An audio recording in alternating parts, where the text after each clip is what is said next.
Дарга мэдээлэл хүргэе. Авилга хорооллыг дунд голын онцгой хамгаалалттай бүсэд хууль зөрчин барилга барьж байгааг онц шийдэл төрийн бас байгууллага эсэргүүцэн 2022 онд шүүхэд хандсан байлаа. Тэгвэл анхан шатны шүүх хурал өнгөрсөн баасан гарагт болж шүүхийн шийдвэр авилга хорооллын талд гарсан байна. Үндсэндээ тухайн хорооллыг хууль зөрчөөгүй газар олголтыг хууль ёсных гэж үзсэн байна. Тэгээ анхан шатны шүүхээс бол шийдэхдээ одоо өмнө нь энэ талаар шийдсэн шүүхийн шийдвэр байна гэдэг хөдөлгөөнтэйгээс өөрөөр хэлбэл харьцаа адил шүүхийнхэнд хавц зэрэг дээр нь 16 оны үсний бүс тогтоосон нэгдүгээр 50 дахь тогтоол дээр үндэслээд геодез 600 газраас одоо энэ усны онцгой хамгаалалтын бүсд нэгийг хамгаалж байна гэдэг утга бүхэн одоо геодезийн зургууд нэрсэн байгаа шүү дээ. Одоо энэ ийм хэмжээг тавхцалтай байна усны онцгой хамгаалалтын бүстэй.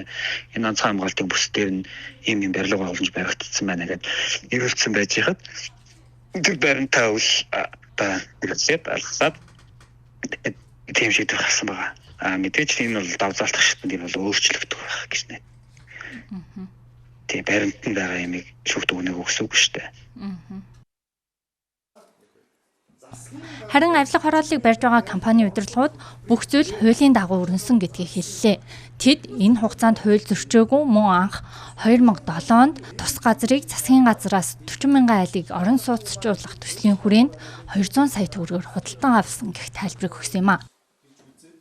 2007 оны 7 дугаар сарын 4-ний өдөр нийслэлийн иргэдийн төлөөлөгчдийн хурал тэргүүлэгчдийн тогтоол гаргаад засгийн газрын 40 мянган айлын орон сууц хөтөлбөрийн хүрээнд 11.8 га газрыг орон сууцчуул гэж улс өөрөө сонгон шалгаруулалтаар олгосон газар юм аа. Сүүлд манай 20 он эхлэхдээ орон сууцаа эхлэе гэж.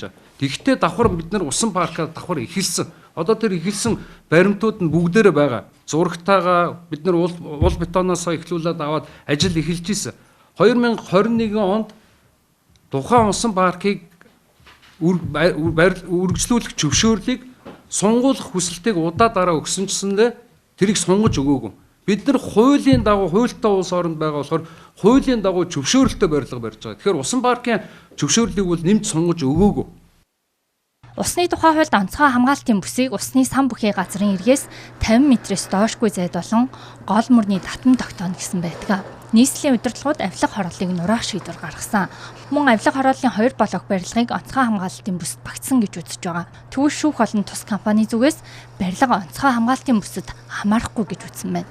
Мөн сэлб гол давуу 3990 газар эзэмшилтэй байгаа учраас зөвхөн Аква Гарданд гэж тусгаалan авч үзэх нь үндэслэхгүй гэжээ. Мөн 2023 онд болсон үеэр авилга хорооллтой холбоогүй үүнийг социализмын үед голын гол төрлийг өөрчилсөнтэй холбоотой гэлээ. Түүнчлэн улсын комист 4 блок барилгыг хүлээн авах хүсэлтэд өгсөн байна.